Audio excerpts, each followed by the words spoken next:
वाणी की अधिष्ठात्री हैं सरस्वती। तो सरस्वती जी जिस पर कृपा करती हैं उसके वाणी पर बैठकर भगवान का यश गवाती हैं, ऐसा शास्त्र वर्णन करता है। इसीलिए श्रीमद् भागवतम कहने के पहले भी सरस्वती जी के वंदना की बात कही गई। नारायणम नमस्कृत्य नरम चैव नरोत्तमम देवीं सरस्वतीं व्यासं ततो जयमुदीरयेत्। इसी श्लोक की टीका में बात कही गई है कि इस सरस्वती का अर्थ है भगवान की प्रिया, उनकी शक्ति जो सभी जीवों को बोलने की सुविधा देती। रामचरितमानस में लिखा गया है कि जब कोई कवि सरस्वती जी की वंदना करता है और बुलाता है कि आप आइए आइए हमारे जिह्वा पर बैठिए,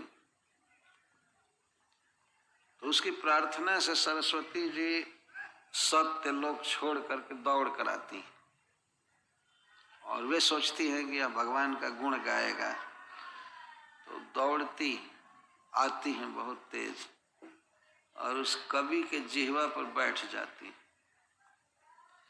लेकिन किन्हें प्राकृत जन गुणगाना सिर धुन गिरा लगत पछताना, परंतु जब वह प्राकृत कोई चीज गाता है बोलता है तब सरस्वती जी सिर पीट पीट करके पछताने लगती हैं कि हाय मैं क्यों आई, इतनी दूर की यात्रा करके आई और ये तो साधारण बात बोल रहा है। विधि भवन बिहाई, ब्रह्मा जी का घर छोड़ करके आती। तो सरस्वती जी अपने बहुत बड़ा सौभाग्य मानती हैं कि लोग भगवान का कीर्तन गावें, जस गावें, तो उससे सरस्वती जी का बहुत बड़ा सौभाग्य होता है, वो अपने को धन्य मानती है। खास करके जो व्यक्ति भगवान के गुणों को गाना चाहता है, बोलना चाहता है, उसके लिए सरस्वती जी का आशीर्वाद बहुत अपेक्षित है।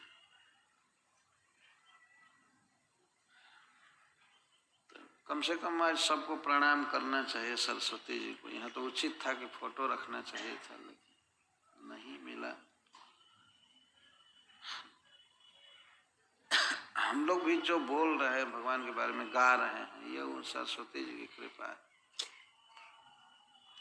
यह बात अवश्य है कि मूल तो परमात्मा है, भगवान है, जो किसी में बोलने की, चलने की, खाने की सब शक्ति देते हैं, परंतु वास्तव में उनके कुछ एजेंट्स हैं जिनके द्वारा भगवान ये सब करते रहते हैं। तो आज के लिए यह बहुत उचित बात थी कि भगवान के वासंतिक लीला का वर्णन किया जाए। भगवान श्री कृष्ण की ऋतु के अनुसार लीलाएं चलती, बहुत सुंदर वर्णन किया गया है। ब्रजभाषा में मैं पढ़ा हूँ, जाड़े में कैसी कैसी लीलाएं भगवान करते हैं। जाड़े में उनके खिचड़ी खाने का वर्णन किया गया है, एक भक्त ने किया। तो ऐसे श्री कृष्ण बैठे हैं, कांप रहे हैं और माँ यशोदा कहती है खाओ खाओ, तो खिचड़ी फूंक फूंक करके खा रहे हैं। उसी वर्णन में सिखा रही माँ, सिखा रही। श्री कृष्ण उंगली लगाते हैं तो उंगली में ताप का अनुभव होता है, तो माँ कहती है कि नहीं, ऐसे किनारे किनारे खाओ, किनारे किनारे खाओ, ऐसे खाओ। माँ स्वयं भी खिलाती है, लेकिन श्री कृष्ण भी खाना चाहते हैं, ऐसे किनारे किनारे से खिलाती है। जाड़े में गरम गरम भोजन, फूंक फूंक करके रहना और आग के पास बैठने की चेष्टा करते हैं, अग्नि के पास बैठे। गिरिराज जी की गुफा में भी ज्यादा रहने की कोशिश करते हैं। यह आश्चर्य की बात है, सब सांसारिक लोग नहीं समझ पाएंगे कि भगवान को भी ये प्रकृति बाधित करती है, ठंडा देती है। नहीं, वो भगवदीय सृष्टि है, वो सब चिन्मय है। भगवान की लीला में सहयोग करने के लिए भगवान की शक्तियां इस तरह कार्य करती हैं।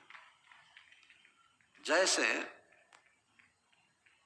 वृंदावन में कोई सिंह दहाड़ता है, बाघ गरजता है, कृष्ण बलराम डर जाते थे और डर करके किसी गुफा में भागते थे। ऐसा भागवत में वर्णन। सब डर जाते थे कि हाय बाप अब क्या होगा, कहीं से बाघ आ रहा होगा। तो वहां पर टीका में श्री सनातन गोस्वामी पाद जी लिखते हैं, भगवान को सुख देने के लिए भगवान के नित्य परिकर ही या भगवान की शक्तियां ही बाघ के रूप में बन करके और भगवान को इस तरह भय का सुख दे रहे। कहीं भय हो और भय से बच जाए व्यक्ति तो एक सुख की अनुभूति होती है। भगवान इस सुख का अनुभव ले रहे। तो जाड़े में अलग लीला करते हैं, बरसात में अलग लीला करते हैं।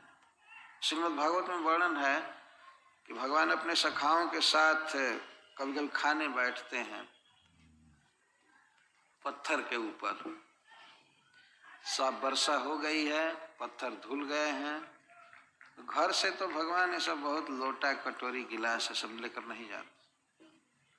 ये तो जीवन की फालतू चीजें हैं। वास्तव जो लोग तो इन आवश्यकताओं को कम करते जाते हो तो ये कभी कटोरी का प्रयोग नहीं करते, जैसे सुखदेव गोस्वामी करा।